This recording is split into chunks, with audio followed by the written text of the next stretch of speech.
দেশে বা বিদেশে আর্থসামাজিক প্রেক্ষাপটে অনেক বাংলাদেশি নারী শুধু চাকরি নয়, উদ্যোক্তা হয়ে অন্যদের কর্মসংস্থান সৃষ্টি করছেন।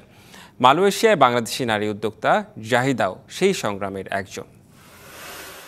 সফলতা ও অর্থনৈতিক মুক্তির তাগিদে ঘরে বাইরে দেশে প্রবাসে পুরুষ যেমন নিরলস সংগ্রাম করছে, ঠিক তেমনই স্বাবলম্বী হওয়ার দৌড়ে পিছিয়ে নেই নারীও। চাঁদপুর জেলার কচুয়া উপজেলার খোরশেদ আলমের বড় মেয়ে জাহিদা আক্তার রিতা তেমনই একজন। বাবার ব্যবসার সুবাদে বেড়ে ওঠা রাজধানী ঢাকার শ্যামলীতে 2017 সালে চার্টার্ড অ্যাকাউন্টে পড়াশোনার উদ্দেশ্যে নিজ মাতৃভূমি ছেড়ে পাড়ি জমান দক্ষিণ পূর্ব এশিয়ার দেশ মালয়েশিয়াতে। জাহিদা নিজেকে পরিপাটি রাখতে খুবই পছন্দ করতেন, তাই মাঝে মধ্যেই যেতেন কলেজের পাশে মালয়েশিয়ান বিউটি পার্লারে। তবে এজন্য গুনতে হতো বড় অঙ্কের টাকা। হঠাৎ করেই চিন্তা, এমন একটা প্রতিষ্ঠান করা গেলে কেমন হতো। নিজের বুদ্ধি, সাহস, মনোবল, সততা ও অদম্য ইচ্ছার সঙ্গে কঠোর পরিশ্রম ধীরে ধীরে তাকে নিয়ে যায় সাফল্যের শিখরে। সাফল্যের ধারা অব্যাহত রেখে দৃষ্টান্ত স্থাপন করেন বাংলাদেশি এ উদ্যোক্তা। হয়ে ওঠেন প্রবাসী নারীদের সাফল্যের মডেল।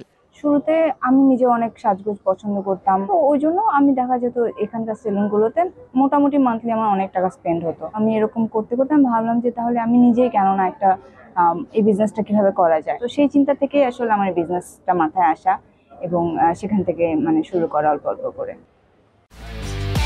একমাত্র ওয়ালটন এসি দিচ্ছে 1 বছরের রিপ্লেসমেন্ট গ্যারান্টি এবং কম্প্রেসারের 10 বছরের গ্যারান্টি।